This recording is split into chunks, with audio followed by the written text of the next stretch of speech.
You wake up before dawn, and the first thing you feel is the biting cold that has crept through every crack in your cabin during the night. Your breath forms small white clouds that quickly dissipate into the icy air, and you can see how the mist of your entire sleeping family creates a faint mist over the only straw mattress where you have piled up to share warmth. The fire has been completely extinguished, and the embers barely retain a faint reddish glow among the gray ashes. Your fingers are so numb that you can barely move them, and when you try to sit up, you feel as if thousands of pins are digging into your sleeping feet.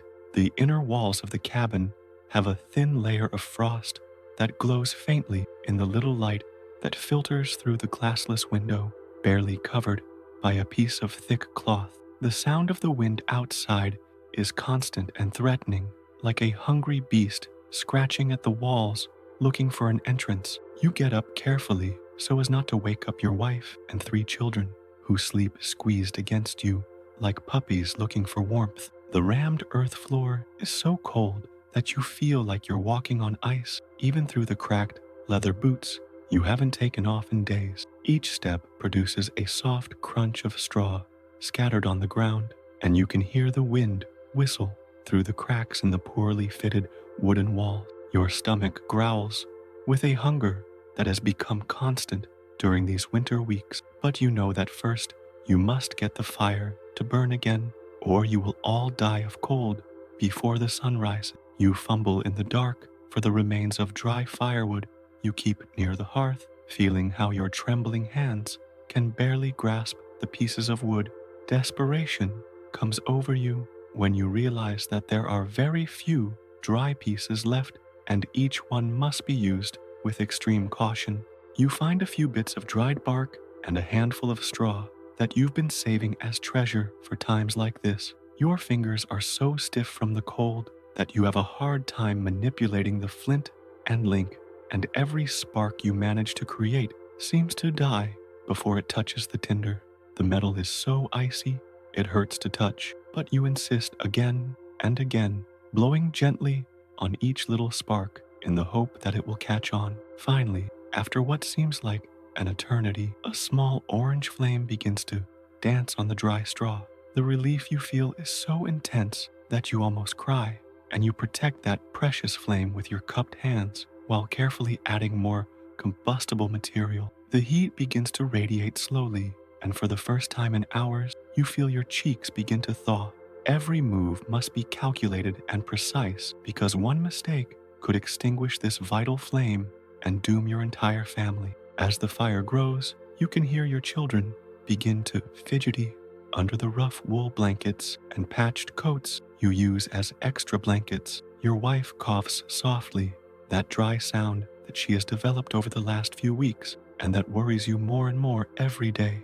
You know that many in the village have died this winter from that cough that starts soft and ends up drowning them in their own fluids. The smoke from the newly lit fire fills the cabin with its pungent smell, but it's a comforting smell that signifies life and warmth. You rub your hands close to the flames, feeling the blood painfully return to your fingers with a prickly sensation that makes you grit your teeth. Outside, you can hear the wind howling like a hungry beast, and you know it's going to be another day of fighting the element. The difference between life and death is measured in degrees of temperature and in the ability to keep this fire burning. The water in the wooden bucket next to the door is completely frozen, forming a smooth, opaque surface that weakly reflects the light from the fire. You'll have to break the ice with the handle of a knife to get water for breakfast. If you can call the watery barley porridge you've been eating for weeks breakfast. Your guts contract at the thought of food, but you know that reserves are dangerously low, and that every grain of cereal must be carefully rationed if you want to survive until spring. The rancid smell of pork fat you keep in a clay pot mixes with the smoke from the fire, reminding you that there's barely enough left to cook for a few more days. You wonder if you should euthanize one of the chickens, but you know that eggs, while scarce, are more valuable in the long run than a hearty meal now. Every decision about food feels like a gamble with death. where one miscalculation could spell the end of the entire family. You walk to the small window and lightly pull aside the fabric that covers it to look outside. The snow continues to fall in thick and heavy flakes, accumulating on the snow that already reached halfway through the door last night. The outside world is a uniform white blanket stretching as far as the eye can see, interrupted only by the dark shapes of the bare trees towering like skeletons against the leaden gray sky. There is no trace of other human beings, not even animal trace. It is as if you were the only living beings in a dead and frozen world. The wind blows the snow in swirls that create ghostly shapes that appear and disappear in the distance. You know that going out in these conditions would be crazy, but you also know that you need to look for more wood if you want to keep the fire burning throughout the day. Nature has become your most ruthless enemy, and every day is a battle you must win to see the next sunrise. Your eldest son, barely 12 years old, begins to wake up, and the first thing he does is curl up deeper under the covers, instinctively seeking the warmth of his younger siblings. His lips have a bluish tint that alarms you, and when he coughs, the sound is harsh and painful. You put a hand on his forehead, and you feel that he is too hot, which paradoxically reassures you, because it means that his body is still fighting against the cold. Children are the most vulnerable in these brutal winters, and you've seen too many little ones in the village who just didn't wake up one morning, their bodies unable to generate enough heat to sustain life. You promise yourself that you'll find a way to get more food and fuel, even if you have to walk to the neighboring village through the deep snow. Despair gives you an iron determination that cuts through the numbness of the cold. Every breath of your children is a reminder of why you must keep fighting, no matter how impossible the situation may seem. Your wife's stomach growls audibly as she sleeps, and you can see how her cheeks have sagged during the last few weeks of reduced ration. Her hands, which were once soft and warm, are now cracked and red from the constant cold, with small wounds that do not heal due to poor diet. When she's awake, she never complains, but you know she's hurting just as much as the rest of the family. Last night you heard her crying silently when she thought everyone was asleep, and the sound of her muffled crying was more heartbreaking than any open wailing. You feel helpless in the face of his pain, like a drowning man who can't save his family, who are sinking next to him. Guilt gnaws at you inside, because you know that as the head of the household, you should be able to protect them better, but this winter has been crueler than any other you can remember. Its quiet strength inspires and breaks you at the same time, reminding you that love can be both a source of strength and torment. You decide it's time to try making something warm for the family, even if it's just boiled water with some dried herbs your wife picked last fall. You make your way to the small wooden chest where you keep the few provisions that remain, and your heart shrinks at the sight of how empty it is. There are only 2 handfuls of barley left, some wrinkled turnips that are starting to rot, and a piece of bread so hard you could use it as a hammer. Dried herbs hang from the ceiling in bunches that have become brittle and lost most of their aroma, but still retain some of their power to warm the body from within. You take a little of every available thing, carefully calculating the portions so that they last at least until tomorrow. Every decision about food feels like a matter of life and death, because it literally is. The art of survival has been reduced to this cruel math: how much to give today versus how much to save for tomorrow, knowing that any miscalculation could be fatal. The frozen water in the bucket requires several hard taps with the handle of the knife before you can break through an opening large enough to get the water you need. The chunks of ice that break off are as thick as your thumb, and when you finally manage to submerge the iron pot in the water, the metal is so cold that it momentarily sticks to your wet skin. You place the pot on the fire and wait patiently for the water to start boiling, watching as small bubbles slowly form at the bottom. The sound of boiling water will be music to your ears, a promise of internal warmth that will help combat the cold that seems to have permanently settled in your bone. While you wait, You rub your hands together near the fire and mentally plan out the tasks for the day, knowing that each one will be a battle against the elements. The simple act of boiling water has become a sacred ritual, an act of defiance against the forces plotting to destroy your family. Your youngest daughter, just 6 years old, wakes up crying softly, a faint cry that breaks your heart because you know she's hungry and cold. But there's not much you can do to ease her suffering immediately. You take her in your arms and bring her to the fire, feeling how her small body trembles against yours. Her little hands are frozen even through the rags you've wrapped around her like makeshift gloves. And when you look into her eyes, you see a sadness that no child should have to carry. You whisper words of comfort as you gently rock her, promising her that she will soon have something hot to drink. You know these promises are all you can offer him right now, but you hope it's enough to give him a little hope. Their blind trust in you is both a blessing and a crushing burden. In her innocent eyes, you are the all-powerful protector who can fix any problem, but the reality is that you are just as vulnerable as she is to the relentless forces of winter. The water finally starts to bubble, and you add the dried herbs and a small piece of turnip cut into tiny pieces. The aroma rising from the steam is faint but comforting, reminding you of better times when the pot was full of real vegetables and maybe even a piece of meat. Now, this watery soup is a luxury, and you know the whole family will greet it like a banquet. You stir slowly with a wooden spoon carved by your own grandfather, feeling how the heat of the steam touches your face and provides momentary relief from the constant cold. Every drop of this soup will be precious, and you'll carefully divide it to make sure everyone gets a fair share. The ritual of sharing food has become sacred in these difficult times, an act of combined love and survival. The wooden spoon, worn out by generations of use, feels like a link to your ancestors who also survived brutal winters, reminding you that human resilience has been tested before and has prevailed.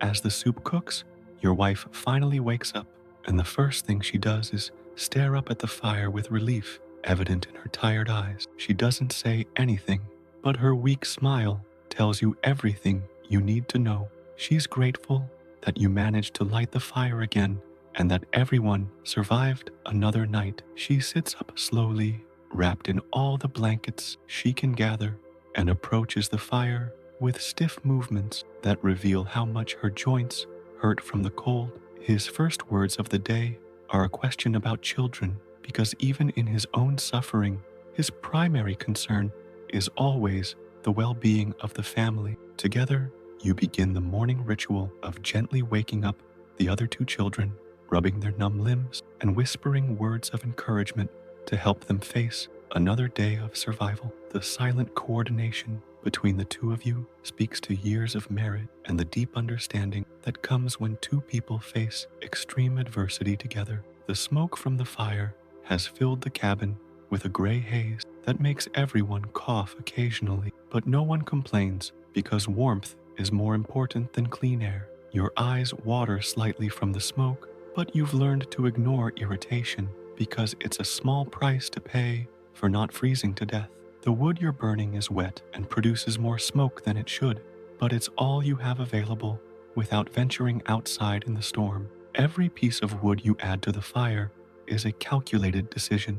How much heat will it provide versus how long will it last? This is the math of survival that you've instinctively learned to do after years of harsh winters. But this year the equations are more desperate than ever. The smoke has become the incense of your domestic church, where fire is the altar and survival is the only prayer that matters. The five of you gather around the fire as worshipers in a temple, each seeking his or her share of warmth as you share the steaming soup in the only wooden bowl that has not cracked from the cold. Each sip is savored slowly, not only because of the warmth it provides, but because you know that it will be the only hot meal of the day.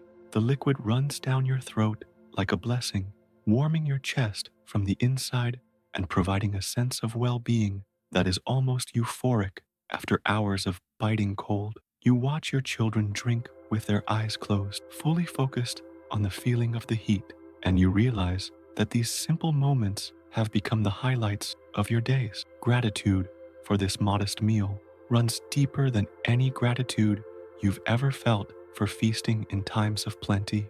The bowl is passed from hand to hand like a sacred chalice, and each person patiently waits for their turn, understanding that patience and mutual respect are essential to the survival of the group. After breakfast, you know you'll have to make the difficult decision to go out and get more firewood. Despite the storm that continues to roar outside, the fuel reserve is running dangerously low, and without fire, the family won't survive another night. You wrap yourself in every layer of clothing you can find: a rough wool robe, a patched coat you inherited from your father, rags wrapped around your legs for extra protection, and thick wool socks your wife knitted last year. Even with all these clothes, you know that the cold will penetrate to your bones in a matter of minutes once you step outside. You tie rags around your head and face, leaving only a small opening for your eyes, transforming you into an unrecognizable figure wrapped in layers of fabric. Preparing to go out feels like preparing for a battle, because that's exactly what it is. Each layer of clothing is armor against an enemy who shows no mercy and who has killed more men than any army. Your wife looks at you with obvious concern as you prepare to leave, knowing that whenever someone goes out in conditions like this, there's a real chance they won't come back. It doesn't say anything about your fears, but it helps you adjust the wraps around your hands and feet, making sure there's no exposed skin that can freeze. His fingers tremble as he works, not only from the cold, but from the anxiety of sending you to face the element. Children watch you in silence, instinctively understanding the gravity of the situation even without fully understanding the specific dangers. Your eldest son offers to accompany you, but you firmly reject his offer. It's too young and frail to survive prolonged exposure, and you can't risk losing 2 family members in a single outing. Your child's bravery makes you proud and terrified at the same time, because you recognize in him the same desperate determination that drives you. You open the door with difficulty, pushing against the snow that has accumulated against it during the night. The wind immediately hits you with a force that almost knocks you back, carrying with it ice crystals that sting your exposed face like thousands of tiny needles. The outside world is a white chaos where it is impossible to distinguish heaven from earth, and the sound of the wind is so loud that it drowns out any other noise. You take the first step outside and immediately sink knee-deep into loose snow, feeling the cold penetrate through your boots in seconds. Every breath is painful because the air is so cold that it burns your lungs, and you have to breathe through the cloth that covers your mouth to prevent the freezing air from damaging you inside. The visibility is so bad that you can barely see your own hands outstretched in front of you. The contrast between the relative shelter of your cabin and the brutality of the outside is so extreme that for a moment you consider backing off. But you know that without more firewood, backing off means condemning your family to a slow death by freezing. You orient yourself using the landmarks you know by heart: the great oak tree 20 steps from your door, the pile of stones that marks the boundary of your small property, the half-crumbling fence that separates your land from your neighbors. Every step is a fight against the deep snow and wind that tries to push you in directions you don't want to go. Your legs are already starting to go numb, and you can feel the cold seeping through all your layers of clothing like paper. The forest where you normally collect firewood is only 100 steps away, but in these conditions it feels like it's miles away. Every few steps you have to stop and get your bearings again, because it's easy to get lost even in familiar terrain when snow erases all known landmarks. The fear of missing out adds to the cold as another enemy you must fight, because you know that wandering aimlessly in this storm would be a certain death sentence. Finally, you reach the edge of the forest, where the trees provide some protection from the direct wind. Here the snow is a little shallower because the branches have intercepted part of the fall, but it still reaches your knee. You look for fallen branches that are dry enough to burn, but most are soggy or buried under snow. Every branch you find needs to be carefully evaluated. Is it dry enough? Is it large enough to provide long-lasting heat? Can you charge it back home under these conditions? Your hands are so cold that you can barely grasp the branches, and you have to blow on your fingers regularly to keep some sensitivity in them. Work that would normally take minutes now takes an hour, and you can feel how your body is losing heat faster than it can generate it. Every move must be deliberate and efficient because wasting energy could mean not having enough strength to return home. When you finally gather enough branches to justify the trip, the problem becomes how to transport them back home.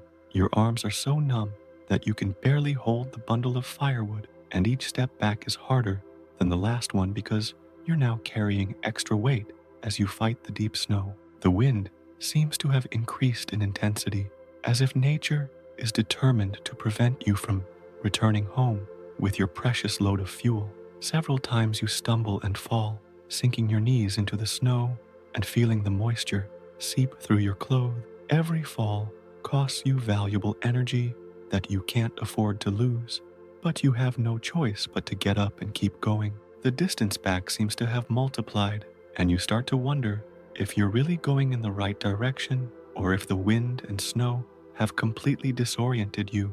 The weight of the firewood feels like you're carrying stones in your arms, and your muscles scream in pain and exhaustion.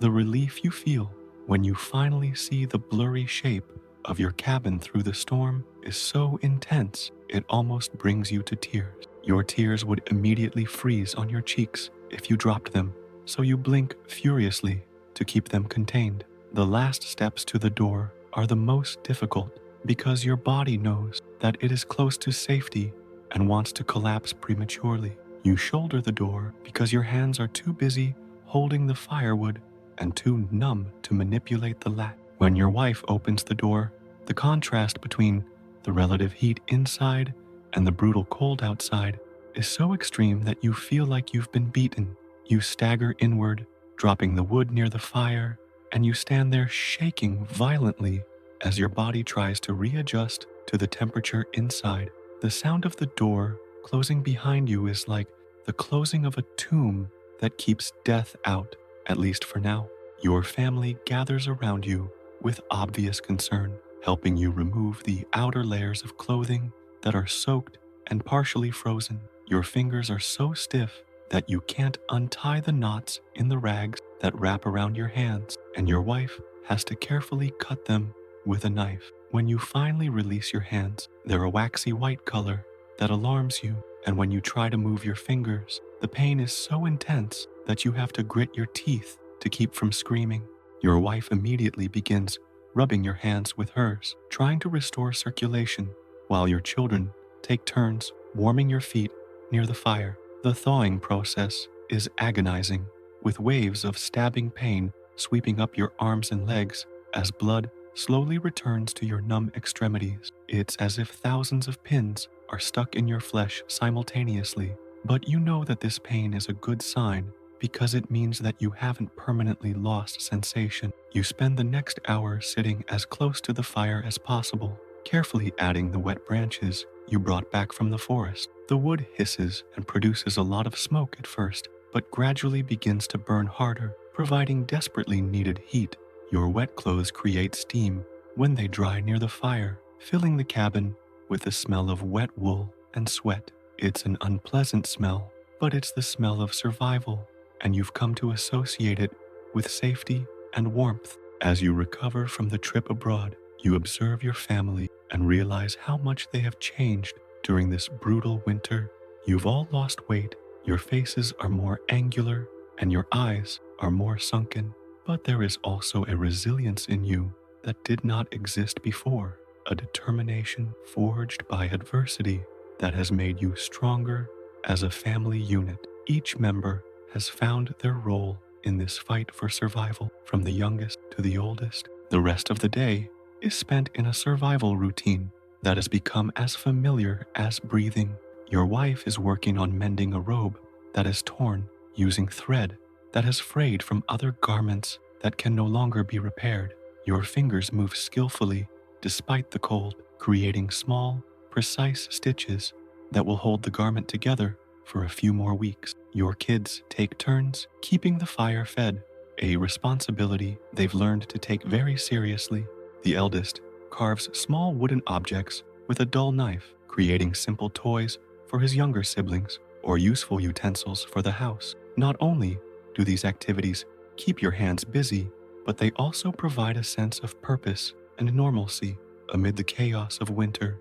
The cabin has become a small workshop where every broken object is repaired, every piece of fabric is reused, and nothing is ever wasted. The midday meal consists of more watery soup, this time made with the shriveled turnips and a few different herbs. The taste is bland and unappetizing, but the heat is what matters. You divide the contents of the pot into exactly equal portions, and everyone eats slowly, savoring each spoonful as if it were a delicacy. Children have learned not to ask for more food when they finish their portion, instinctively understanding that there is nothing more to give. This forced discipline is heartbreaking to witness, but it is also necessary for everyone's survival. After eating, you all feel slightly stronger. Although hunger never goes away completely, it is like a constant companion who reminds you of your vulnerability and the precariousness of your situation. Food has become medicine, fuel for the human body that must keep functioning despite extreme conditions. The afternoon brings a slight decrease in the intensity of the storm. Although snow continues to fall steadily, you decide to use this relative respite to check the condition of the cabin, looking for new cracks or areas where the cold is seeping in. You find several places where the wind has loosened the wooden boards, creating small openings that allow icy air to enter freely. Using old rags and frozen mud, seal these cracks as best you can, even though you know it's a temporary solution. The cabin feels like a boat taking on water in a storm, requiring constant repairs to stay afloat. Every small improvement in insulation makes a noticeable difference in the indoor temperature, and the whole family participates in the effort to make the space more livable. It's a constant battle against the forces of nature that seek to reclaim this small human refuge. While you work on repairs, your wife prepares the beds for the night, rearranging the blankets and straw to maximize shared warmth. He has developed an ingenious system where blankets are layered in a targeted way to create pockets of warm air that stay in place throughout the night. The children help by gathering all the extra clothes they can find to use as extra blankets. Even the smallest rags are used to fill in the spaces between sleeping bodies. This nightly preparation has become a familiar ritual that everyone performs without the need for instructions, each knowing their role in creating a collective nest of survival. The family bed is like a fortress built every night against the forces of the cold, where physical proximity becomes the difference between life and death. When night falls, the cold intensifies noticeably, and you can hear the wood of the cabin creak and contract from the extreme temperatures. The wind continues to howl outside, creating a constant sound that has become the soundtrack of your lives during these winter weeks. Before bedtime, the whole family gathers around the fire for one last warm-up session, rubbing hands and feet together to ensure the best possible circulation before facing the cold hours of the night. This moment has become sacred, a time of silent connection where you all share the determination to survive another night. Words are unnecessary. The presence of each is sufficient to provide comfort and strength. It is like a collective prayer without words, where faith is measured in degrees of body temperature and in the will to continue breathing.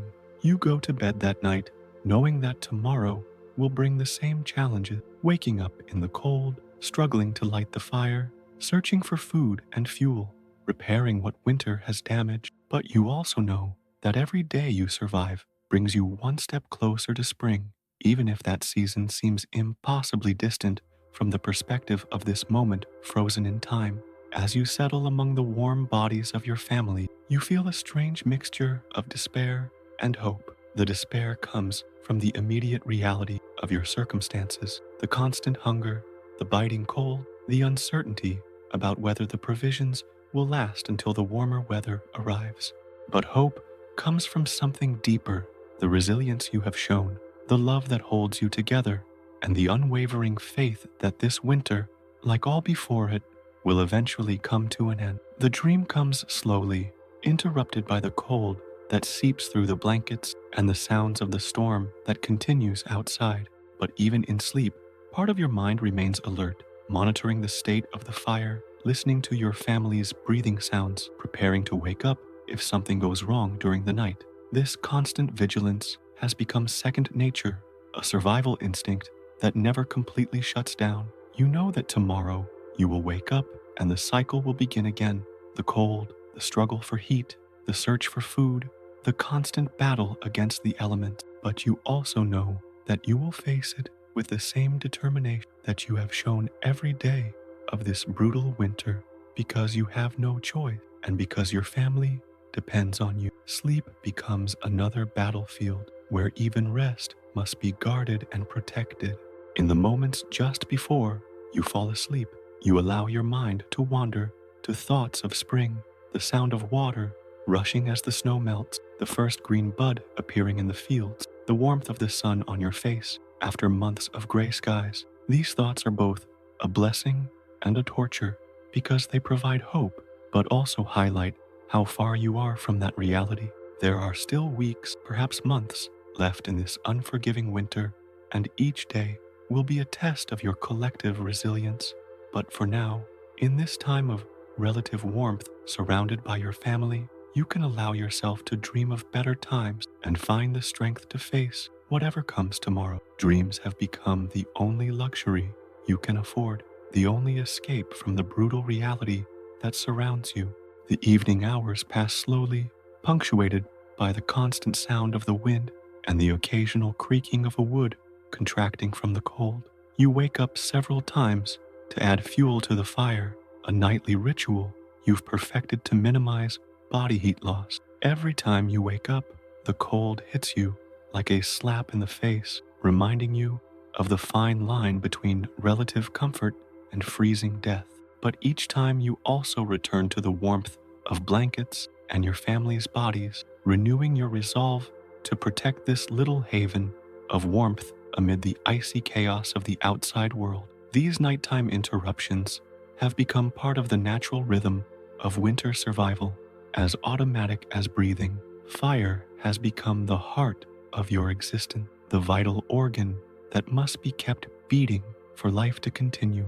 When dawn finally comes, barely noticeable through the covered window, you realize that you have survived another night. It's a small but significant victory, one more step toward surviving the most brutal winter you've ever experienced. The fire is still burning weakly, the red embers shining like precious jewel in the gray gloom of the morning. Your family is still sleeping, their breaths creating tiny clouds of steam in the cold air, but their bodies are warm and their faces are peaceful. In this moment of stillness before another day of struggle begins, you feel deep gratitude for these lives that you have managed to protect for another night. It's a feeling that transcends immediate hardship and connects you to something bigger than mere physical survival. Every dawn has become a small miracle, proof that human determination can prevail against even the most unforgiving forces of nature. You rise silently to begin the morning ritual of stoking the fire,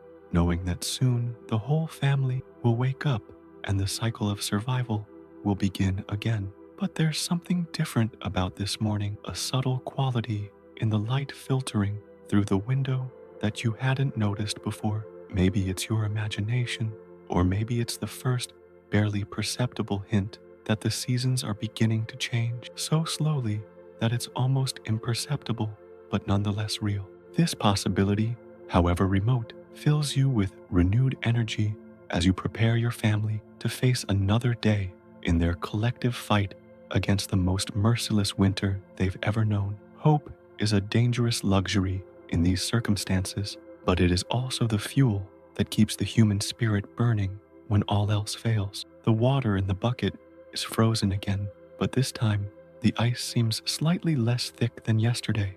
It's a difference so small you might be imagining it, but after weeks of observing every detail of your surroundings for changes that could mean survival or death, you've developed an almost supernatural sensitivity to the slightest variations. You break the ice with fewer hits than you needed yesterday, and when the water starts to boil, the steam seems to rise with a little more vigor.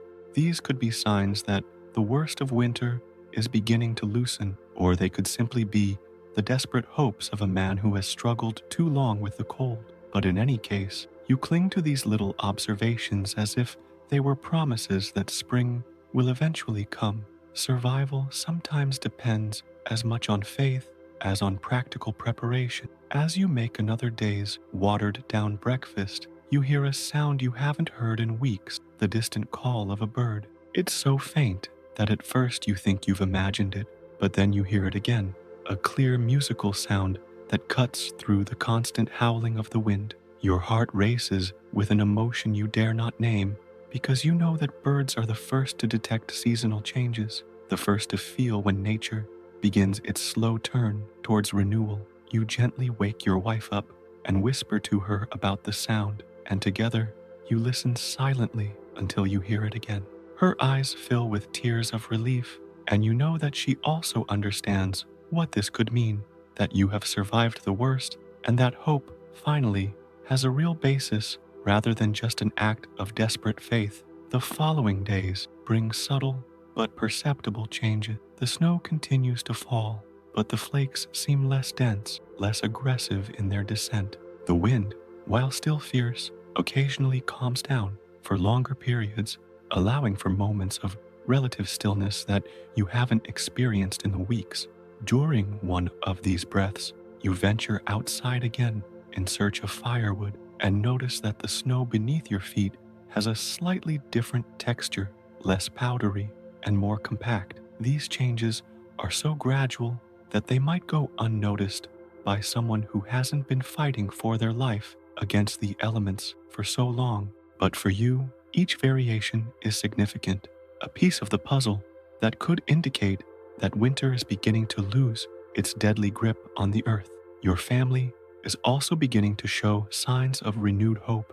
The children, who had been silent and apathetic during the toughest weeks, begin to show glimpses of their former personality. Your youngest daughter tries to sing a song she remembered from before winter, even though her voice is weak and hoarse. Your older child starts making coy plans about what he'll do when spring rolls around, talking about planting seeds and repairing the fence. Even your wife, who had been so focused on immediate survival that she barely spoke, begins to mention tasks that could be done when the weather improves. These conversations are tentative and cautious, as if talking too openly about the future might tempt fate to send more adversity, but they represent a fundamental shift in the family mindset from pure survival to planning for the future.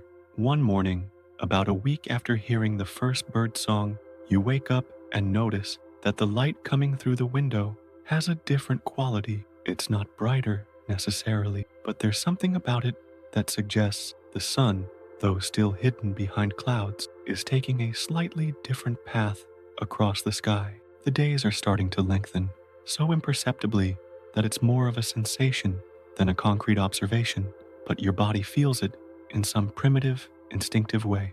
This morning also brings the sound of more birds, not just one, but several, creating a small symphony of life that contrasts dramatically with the deadly silence that had characterized the previous weeks. The sound is so beautiful after so much silence that you stand motionless by the window, just listening and feeling something inside your chest go loose for the first time in months. On that day, you decide to risk going outside for longer than usual, not only to look for firewood, but to explore if there are other signs that winter is subsiding. You wrap yourself in your usual layers, but this time the ritual of preparation feels less like arming yourself for battle and more like dressing for a reconnaissance expedition. The air outside is still brutally cold, but there's something about it that's different, a quality you can't exactly define, but that your body instinctively recognizes. You hike farther than you've dared in weeks, following a trail you used to know, well before the snow completely wiped it out. Your steps sink less deeply into the snow, and while this could simply be because the surface has hardened from the constant wind, you choose to interpret it as a hopeful sign. The forest, which had seemed dead and ghostly for so long, now shows subtle signs of life, tiny twigs that aren't completely brittle, bark that doesn't peel off to the touch like dry paper. During this expedition, you make a discovery that fills you with an almost overwhelming thrill. You find animal tracks in the snow. They are small, probably rabbits or hares, but they represent the first concrete evidence that other creatures have survived this brutal winter and are starting to move again. You follow the tracks for a while, not with the intention of hunting. You don't have the tools or the energy for that, but simply to confirm that they really exist, that they are not a product of your desperate imagination. The footprints take you to an area where snow has melted slightly around the base of a large tree, creating a small circle of visible dirt. It's the first bare earth you've seen in months, and you kneel down to touch it with your gloved hands, feeling through the fabric the solidity of something that isn't ice or snow. This small patch of earth becomes a powerful symbol of hope, a promise that underneath all this deadly whiteness, life patiently awaits its time to return. You return home with more firewood than you've been able to collect in a single outing for weeks. But more importantly, you return with news that lifts the spirits of the whole family. You describe the animal footprints, the visible patch of dirt, the different air quality, and watch your family's faces light up with something you haven't seen in a long time. Genuine hope based on real evidence. Your wife cries silently, but this time they are tears of relief instead of despair. The children ask questions about the animals, wanting to know what type they were, where they were going, if this means that they will soon be able to go outside to play. His questions are naive, but reflect a fundamental shift in his perspective, from immediate survival to the possibility of a normal future. That night, for the first time in months, the conversation around the fire is not only focused on immediate needs, but on plans and possibilities. The following days confirm that the change was not a product of your imagination. Snow continues to fall, but there are now longer periods between storms, windows of relative calm that allow sunlight, though weak, to occasionally touch the earth. During one of these sunny moments, you notice that the snow on the roof of your cabin begins to show signs of very gradual melting, with small droplets occasionally falling from the edge of the roof. The sound of these drops hitting the snow, piling up below, is music to your ears, an irregular but steady rhythm that speaks of change and renewal. Your family gathers near the window to observe this phenomenon, and everyone remains in reverent silence, as if witnessing a miracle. In a sense, they are. After months of seeing only destruction and death from nature, they are finally witnessing the first signs of their regenerative capacity. One morning, you wake up and realize that something fundamental has changed during the night. The sound of the wind, which had been a terrifying constant for so long, has quieted down considerably. It hasn't completely disappeared, but its homicidal rage seems to have morphed into something more like a strong breeze. When you approach the window and push aside the fabric that covers it, you see that the snow has completely stopped falling for the first time in weeks. The sky is still gray, but it is a lighter gray, less oppressive, with areas where the clouds appear less dense. Visibility extends far beyond what had been possible during the worst weeks of winter, and you can clearly see the trees in the woods, the shapes of distant hills, even what could be smoke coming from the chimney of a neighboring cabin. This last observation fills you with a particular emotion. It means that you are not the only ones who have survived, that others have also managed to keep their fires burning and their families alive during this brutal winter. You decide that this relatively clear day is an opportunity you can't miss. For the first time in months, You venture beyond the nearby forest, heading toward where you think you saw the smoke. The journey is difficult because the snow is still deep, but the absence of wind makes it much more tolerable than any previous expedition. Your footsteps create a clear path behind you, and for the first time in a long time, you're not afraid to get lost because you can clearly see the landmarks. After walking for what you estimate to be an hour, you come to an elevation from where you can effectively see another cabin in the distance with smoke billowing from its chimney. The sight of this evidence of human life thrills you so much that you scream with joy, a sound that spreads across the silent landscape and returns as a faint echo. You don't try to get to the other hut. The distance is still too great and your strength limited, but just knowing that it is there, that other people have survived, fills you with renewed energy. Coming home feels unlike any other trip you've taken this winter. Instead of being a desperate race against time and the elements, it's almost pleasurable. You can take the time to really observe your surroundings, noticing details that had been hidden by the urgency of immediate survival. You see how the snow has settled into interesting patterns around the trees, how some branches have been sculpted by the wind into almost artistic shapes, how light filtered through the clouds creates subtle shadows on the white landscape.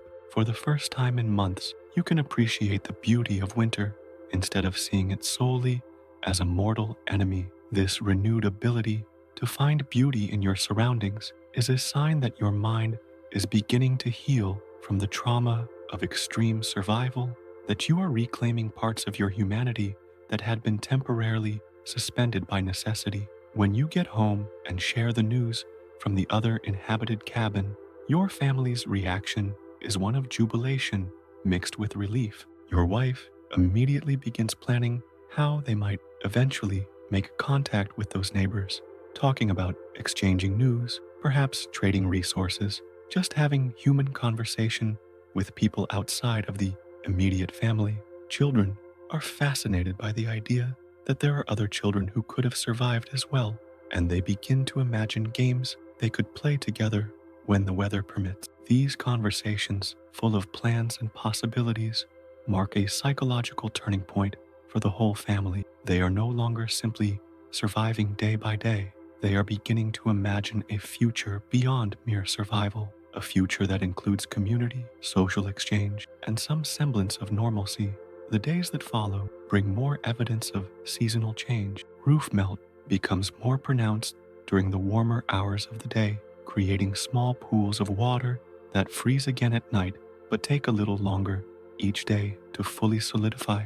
The sound of birds becoming more frequent and varied, suggesting that different species are beginning to return to or leave their winter shelters. One morning, your eldest son runs up to you excitedly, pointing to the window where he's seen what he swears is a squirrel running through the snow. Although you can't confirm their sighting, their excitement is contagious and adds to the growing sense that life is gradually returning to the frozen world. These small signs accumulate day after day, creating a narrative of hope that counteracts months of despair. One afternoon, while working on repairing a particularly damaged section of the cabin wall, you hear a sound that makes you stop immediately, the constant dripping of water. It's not the occasional drip of the melting ceiling, but something more substantial and rhythmic. You follow the sound to its source and find that the snow accumulated against the south wall of the cabin is melting enough to create a small stream that flows downwards. The water is clear and cold, and when you taste it, it tastes pure after months of drinking only boiled water from melted snow. This small stream becomes a source of fascination for the whole family, who take turns watching the water find its way down, creating small channels in the snow and eventually disappearing into the land that begins to appear in small patches. It is like watching the earth awaken after a long sleep, and you all instinctively understand that you are witnessing the beginning of the end of your winter ordeal. That night, for the first time in months, the temperature inside the cabin feels genuinely tolerable rather than simply non-deadly. You still need the fire and the blankets, but there is no longer that constant feeling that the cold is actively trying to kill you. You can move your fingers without pain, and when you breathe, the air doesn't burn your lungs. Your family sits around the fire that night with a relaxation they haven't experienced in months. And for the first time in a long time, the conversation veers to topics that aren't related to immediate survival. Kids tell stories they remember from before winter. Your wife talks about things she wants to do when spring rolls around, and you allow yourself to think about long-term plans rather than just how to survive until tomorrow. This renewed ability to think beyond the immediate present is a sign that your minds are beginning to heal from the trauma of extreme survival. The days become noticeably longer, and although the change is gradual, it is noticeable enough to affect your daily rhythms. There is now enough light to work on minor tasks for longer periods, and darkness no longer falls like a hammer in the middle of the afternoon. One morning, you wake up to realize that you can see clearly through the window without having to go near it, something that hadn't been possible during the darkest weeks of winter. The light has a different quality as well, less gray and oppressive, clearer and more promising. When you go out to get firewood that day, you notice that you can see your shadow cast faintly in the snow, the first time you've seen your own shadow in months. This small detail fills you with disproportionate joy because it represents the return of something as basic as direct sunlight, even if it is filtered through the clouds. During one of your firewood foraging expeditions, you make a discovery that fundamentally changes your perspective on the situation. You find an area where the snow has melted enough to reveal tiny green shoots pushing through the earth. They are tiny, barely visible, but they are unmistakably signs of new plant life. You kneel in the wet snow to examine them more closely, gently touching them with your gloved fingers to confirm they're real. These small shoots represent more than simply the return of vegetation. They represent the promise that the earth has not died, that beneath all the winter desolation, life has been patiently waiting for its moment to emerge. You carefully pick up a small handful of soil with some of these shoots to take back to your family, knowing that they need to see this tangible evidence of renewal as much as you do. Your family's reaction to green shoots is one of wonder and tears of joy. Your wife holds them in her hands like precious jewelry, and the children examine them with the fascination of scientists who have made a revolutionary discovery. You decide to plant the sprouts in a small container inside the hut near the fire, not because they need the heat, but because you want to have them nearby as a constant reminder that life is returning. Taking care of these small shoots becomes a family activity, with each member taking turns to make sure they have enough water and light. It's the first time in months that you've had something to take care of besides yourselves, and this added responsibility feels like a luxury rather than a burden. The shoots become symbols of hope, little ambassadors of spring that promise that the world will be green and alive again. One morning, you wake up to a sound you haven't heard in so long that at first you can't identify it, the sound of running water. It's not the drip you've been hearing, but the genuine sound of a stream or stream flowing. You quickly get dressed and head out to investigate, following the sound to its source. You find that the melt has progressed far enough to create a small, temporary stream that flows from the hills into the valley, carrying the water from the melting snow with it. The stream is small, barely wider than your hand, but the sound of running water is like music after months of deadly silence. You stay there for a long time, just listening and watching the water find its way around obstacles, creating little swirls and bubbles that capture the faint sunlight. This stream represents movement and life in a world that had been static and dead for so long.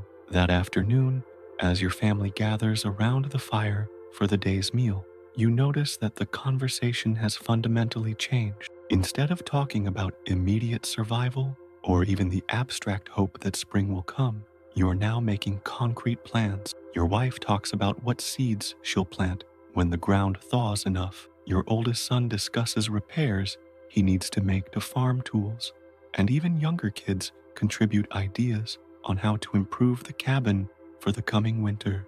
These plans represent more than just optimism. They represent a renewed faith in the future, a belief that you will not only survive this winter, but thrive after it.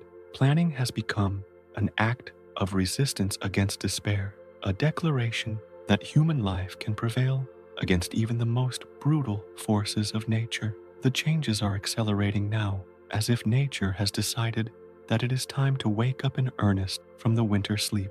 Every day brings new evidence of winter's receding, more areas of visible land, more bird sounds, more running water, temperatures that feel genuinely less hostile. One morning, your youngest daughter runs up to you excitedly, pointing to the window where she has seen what she describes as snow flowers. When you investigate, you discover that it refers to the frost patterns on the crystal, but these patterns are different from the ones you had seen during the colder weeks. They're more delicate, more elaborate, as if even ice is celebrating the arrival of milder temperatures. Although it's still technically frost, there's something about these patterns that suggests transition rather than permanent, beauty rather than threat.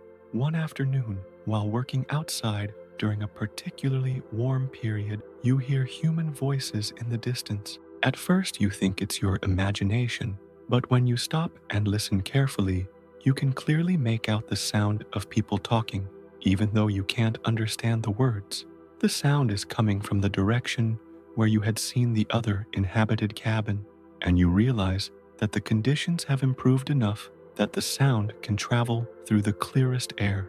You shout in response, a loud greeting that spreads across the landscape, and after a moment, you hear a distant response. It's the first communication you've had with other human beings outside of your family in months, and the simple exchange of shouts across the distance fills you with overwhelming emotion. You know that soon it will be possible to make real contact with your neighbors, exchange news, confirm that others have also survived this brutal winter. That night, as you prepare for sleep, you realize that for the first time in months, you're not worried about whether you'll wake up in the morning. Survival is no longer a matter of hour to hour, but a reasonable certainty.